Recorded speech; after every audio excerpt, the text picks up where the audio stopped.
Bismillahirrahmanirrahim. Terjemahan buku Ihya Ulumuddin karya Imam Al-Ghazali. Diterjemahkan oleh Profesor Teuku Haji Ismail Yakub SH MA. Cetakan tahun 1998. Buku jilid ke-1 mulai halaman 38. Kitab Ilmu.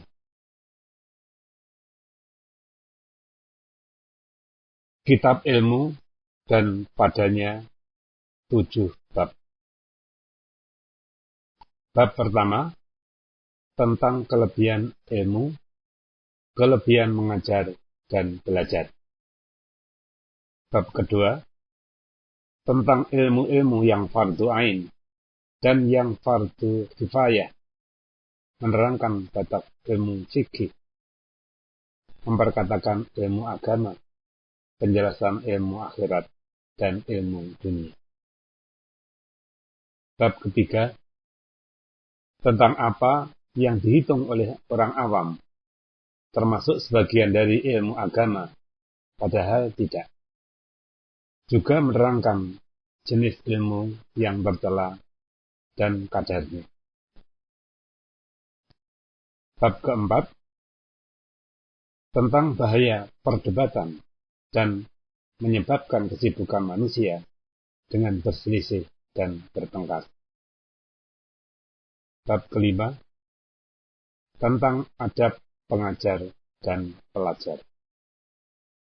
Bab keenam tentang bahaya ilmu, ulama, dan tanda-tanda yang membedakan antara ulama dunia dan ulama akhirat. Bab ketujuh tentang akal, kelebihan akal, bagian-bagian akal, dan hadis-hadis yang membicarakan tentang akal. Bab pertama tentang kelebihan ilmu, kelebihan mengajar, kelebihan belajar, dan dalil-dalilnya dari naqal atau Al-Quran dan hadis dan akal. Kelebihan ilmu. Dalil-dalilnya dari Al-Quran ialah firman Allah Subhanahu wa ta'ala. Syahidallahu annahu la ilaha illahu wal malaikatu wa ulul ilmi qaiman bil qist. Artinya, Allah mengakui bahwa sesungguhnya tidak ada Tuhan selain daripadanya, dan malaikat-malaikat mengakui, dan orang-orang yang berilmu yang tegak dengan keadilan. Surat Ali Imran ayat 18. Maka lihatlah betapa Allah SWT memulai dengan dirinya sendiri dan menduai dengan malaikat dan menigai dengan ahli ilmu. Cukuplah kiranya dengan ini buat kita pertanda kemuliaan, kelebihan, kejelasan, dan ketinggian orang-orang yang berilmu. Pada ayat yang lain Allah SWT berfirman, Yarfa'illahu alladhina amanu minkum walladhina utul ilma darajat. Artinya, dan diangkat oleh Allah orang-orang yang beriman daripada kamu dan orang-orang yang diberi ilmu dengan beberapa tingkat. Surat Al-Mujadalah ayat 11. Ibnu Abbas radhiyallahu anhu diridhoi Allah kiranya mengatakan, untuk ulama beberapa tingkat di atas orang mukmin dengan 700 tingkat tingginya. Antara dua tingkat itu jaraknya sampai 500 tahun perjalanan. Pada ayat yang lain Allah SWT berfirman, Qul hal yastawil ladina ya'lamuna wal ladina la ya'lamun. Artinya, Katakanlah, adakah sama antara orang-orang yang berilmu dan orang-orang yang tidak berilmu? Surat Az-Zumar ayat 9. Berfirman Allah Subhanahu wa taala, "Innama yakhshallahu min ibadihi ulama." Artinya, sesungguhnya yang takut akan Allah daripada hambanya ialah ulama atau ahli ilmu. Surat Fatir ayat 28.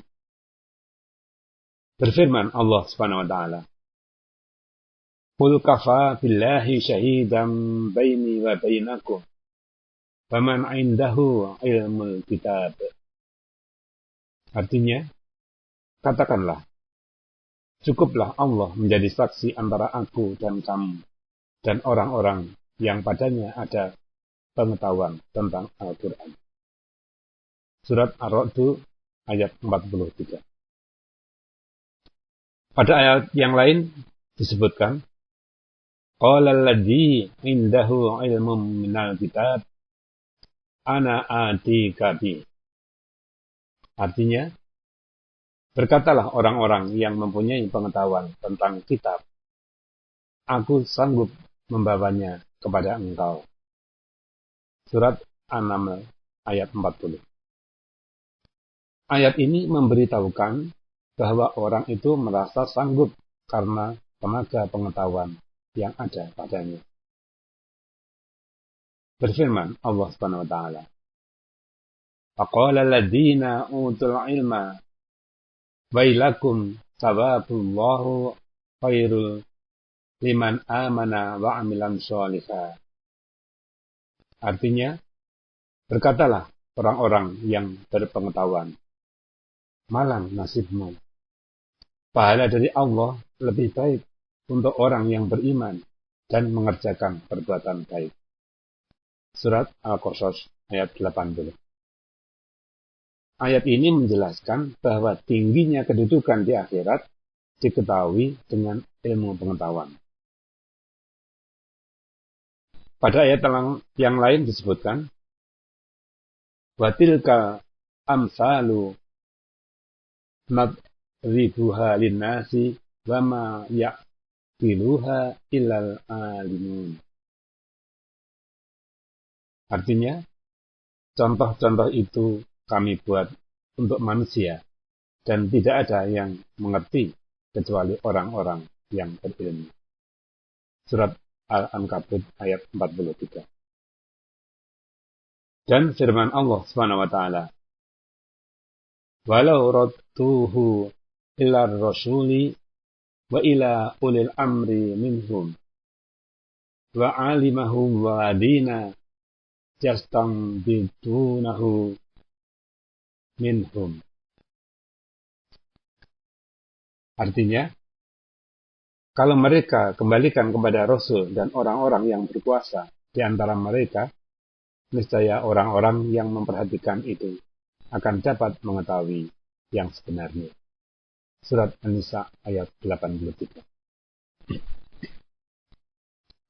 Ayat ini menerangkan bahwa untuk menentukan hukum dari segala kejadian adalah terserah kepada pemahaman mereka dan dihubungkan tingkat mereka dengan tingkat nabi-nabi dalam hal menyingkap hukum Allah. Dan ada yang menafsirkan tentang firman Allah, "Ya bani Adam, qad anzalna 'alaikum libasan yuwari sawatikum warisan wa libasut taqwa." Artinya, wahai anak Adam, sesungguhnya kami telah menurunkan kepadamu pakaian yang menutupkan anggota kelaminmu dan bulu dan pakaian ketakwaan. Surat Al-A'raf ayat 26. Dengan tafsiran bahwa pakaian itu maksudnya ilmu, bulu itu maksudnya yakin, dan pakaian ketakwaan itu maksudnya malu. Pada ayat yang lain disebutkan, walaqad ji'nahum bi kitabim fasalnahu ala ilm. Artinya, sesungguhnya kami telah datangkan kitab kepada mereka. Kami jelaskan dengan pengetahuan. Surat Al-A'raf ayat 52. Dan pada ayat lain, fala naqussanna 'alaihim bi'ilm. Artinya, sesungguhnya kami ceritakan kepada mereka menurut pengetahuan. Surat Al-A'raf ayat 7. Pada ayat yang lain, bal huwa ayatum bayyinatum fi suduril ladina utul ilm. Artinya, bahkan Al-Quran itu adalah bukti-bukti yang jelas di dalam dada mereka yang diberi pengetahuan. Surat Al-Ankabut ayat 49. Dan pada ayat lain, khalaqal insana 'allamahul bayan. Artinya, Tuhan menjadikan manusia dan mengajarkannya berbicara terang. Surat Ar-Rahman 3 dan 4. Tuhan menerangkan yang demikian pada ayat tadi untuk menyatakan nikmatnya dengan pengajaran itu. Adapun hadis, maka Rasulullah Shallallahu Alaihi Wasallam bersabda,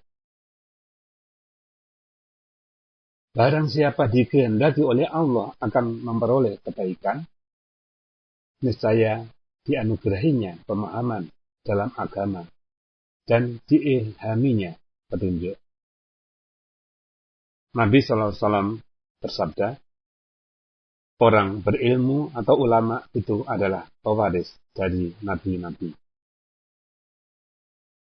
Diriwayatkan dari Bukhari dan Muslim, dari Muawiyah, dan diriwayatkan Abu Dawud, At-Tirmidzi, dan lain-lain dari Abi Darda.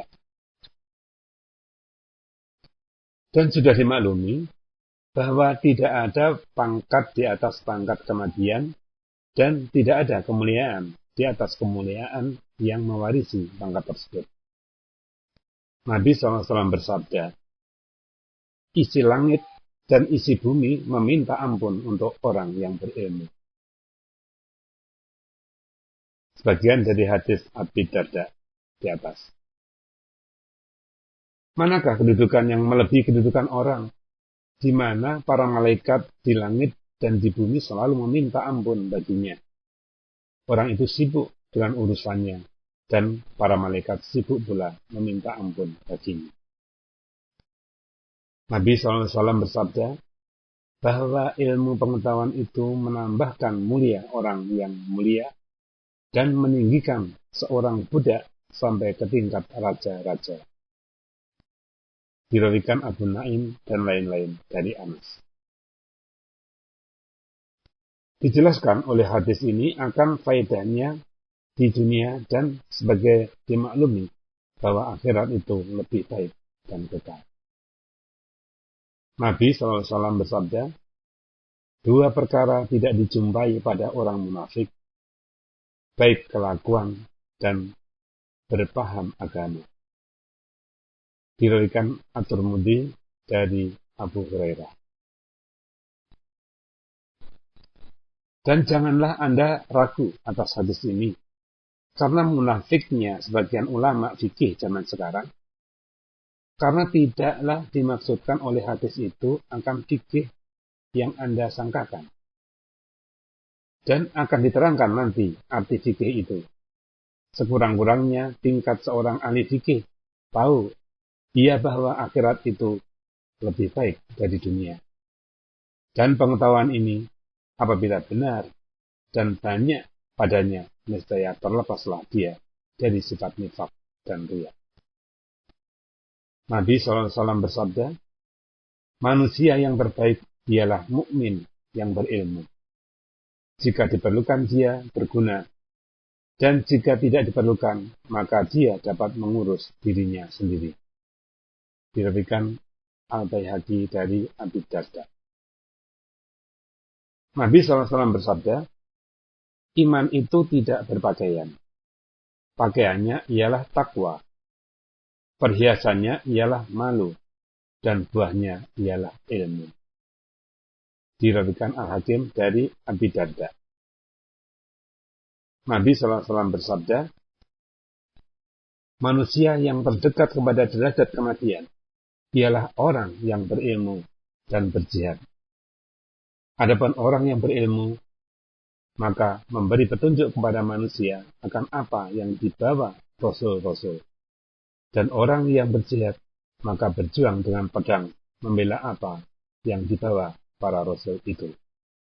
Diriwayatkan Abu Naim dari Ibnu Abbas. Nabi SAW bersabda, sesungguhnya mati satu suku bangsa adalah lebih mudah daripada mati seorang yang berilmu.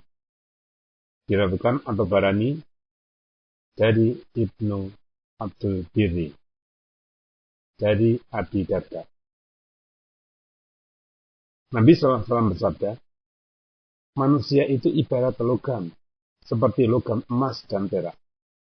Orang yang baik pada jahiliyah menjadi baik pula pada masa Islam, apabila mereka itu berfaham atau berilmu.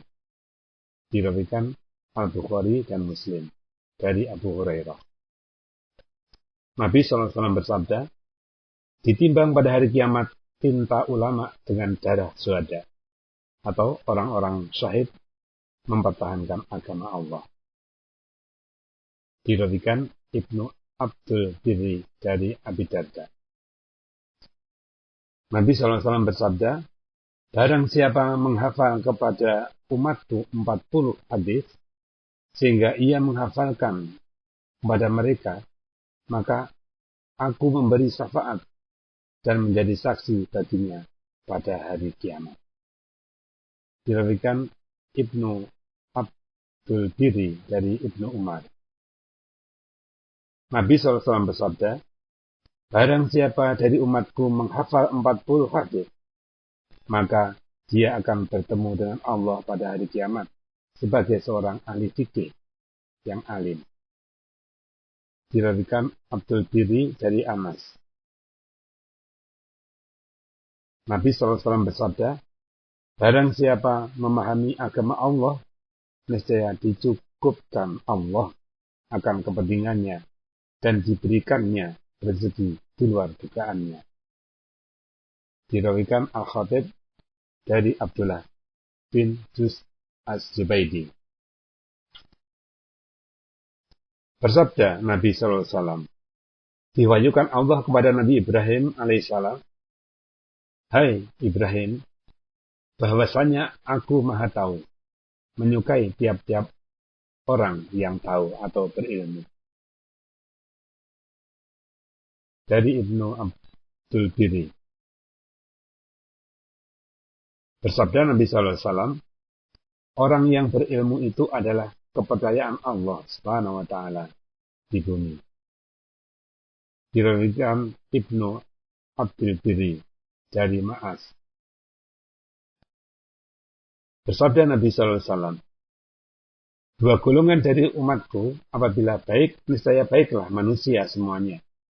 Dan apabila rusak, niscaya rusaklah manusia seluruhnya, yaitu amir-amir dan ahli-ahli zikir.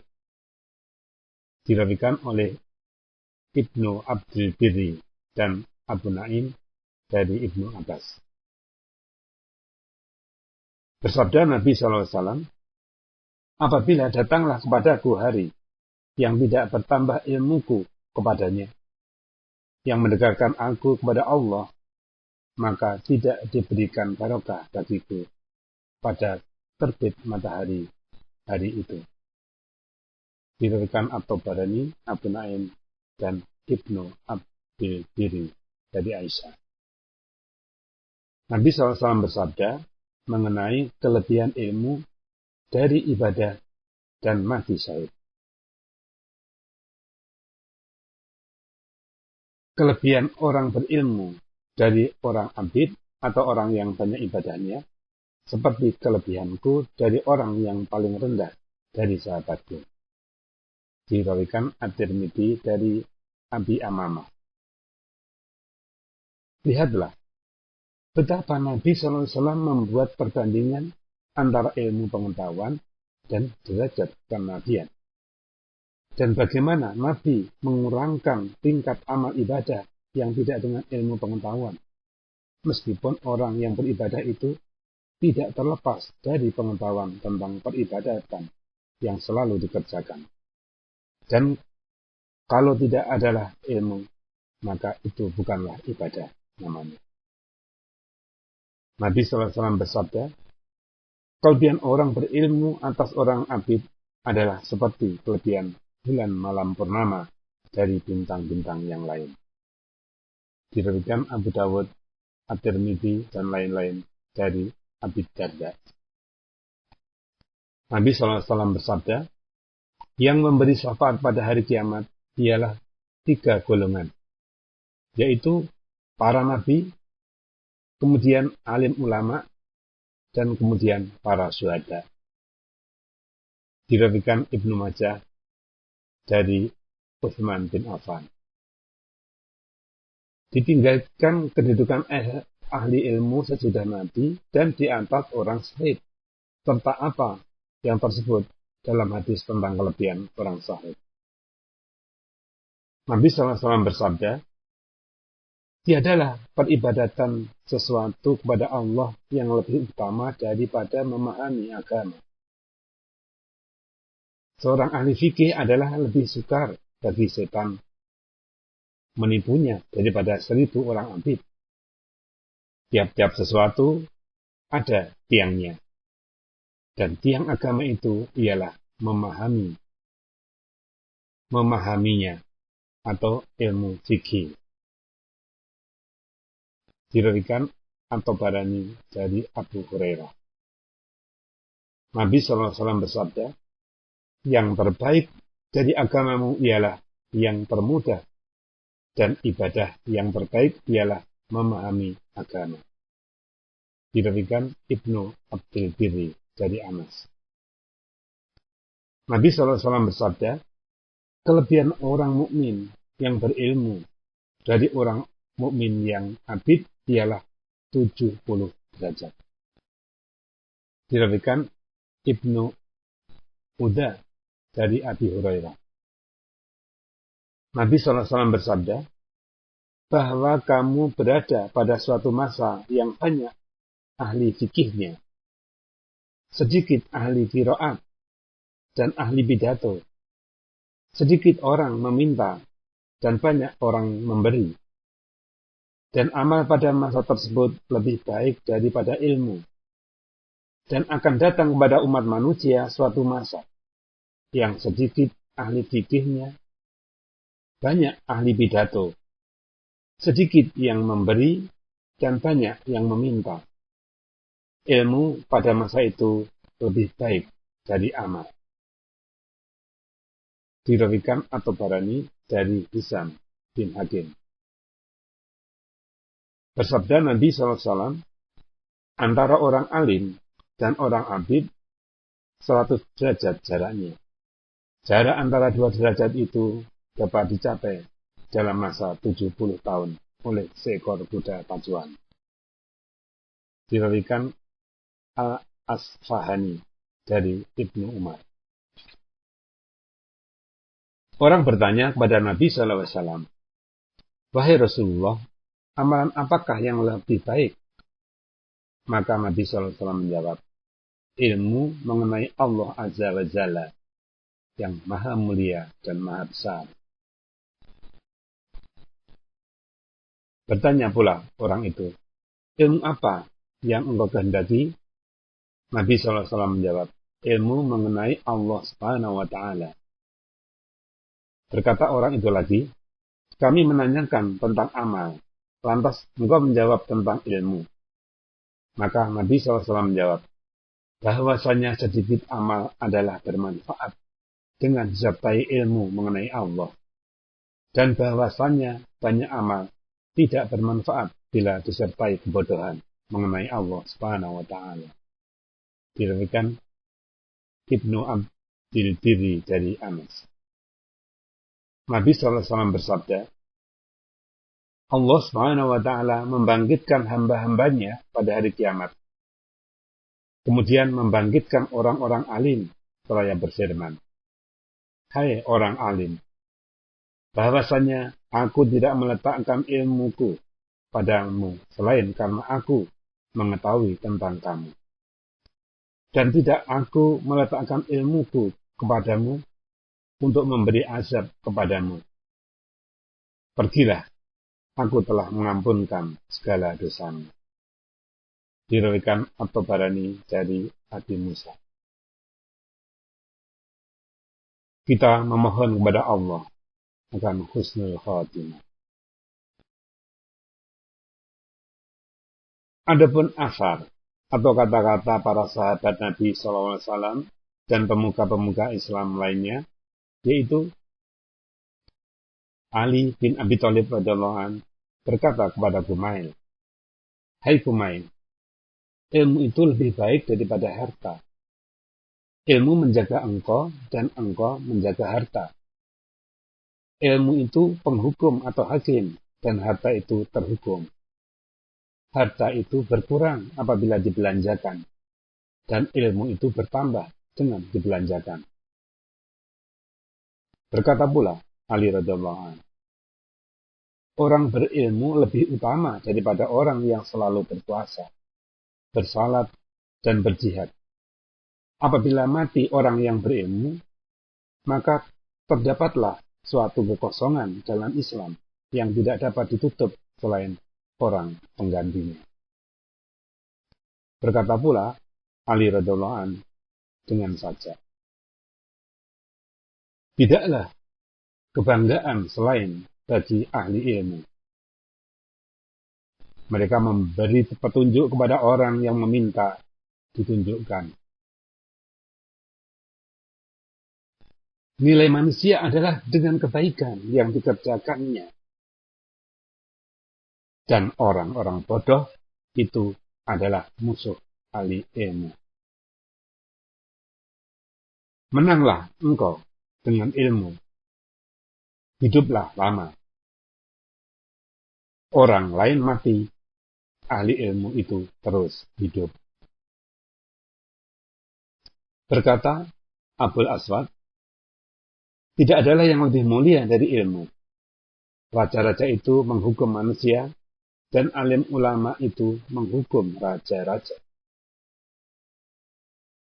Berkata Ibnu Abbas radhiyallahu anhu, disuruh pilih pada Sulaiman bin Daud alaihissalam antara ilmu, harta, dan kerajaan. Maka dipilihnya ilmu. Lalu dianugerahkannya lah kepadanya harta dan kerajaan bersama ilmu itu. Ditanyakan kepada Imam Mubarak, siapakah manusia itu? Maka ia menjawab, orang-orang yang berilmu. Lalu ditanyakan pula, siapakah raja-raja itu? Maka ia menjawab, orang yang zuhud atau tidak terpengaruh dengan kemewahan dunia. Ditanyakan pula, siapakah orang hina itu? Maka ia menjawab, mereka yang memakan atau memperoleh dunia dengan agama. Ibnu Mubarak tidak memasukkan orang yang tidak berilmu dalam golongan manusia. Karena ciri yang membedakan antara manusia dan hewan ialah ilmu. Maka manusia itu adalah manusia di mana ia menjadi mulia karena ilmu. Dan tidaklah yang demikian itu disebabkan kekuatan dirinya. Unta adalah lebih kuat daripada manusia. Bukanlah karena besarnya. Gajah lebih besar daripada manusia. Bukanlah karena beraninya. Binatang buas lebih berani daripada manusia. Bukanlah karena banyak makannya. Perut lembu lebih besar daripada perut manusia. Bukanlah karena kesetubuhannya dengan wanita. Burung pipit yang paling rendah lebih kuat tersetubuh dibandingkan dengan manusia. Bahkan manusia itu tidak dijadikan selain karena ilmu.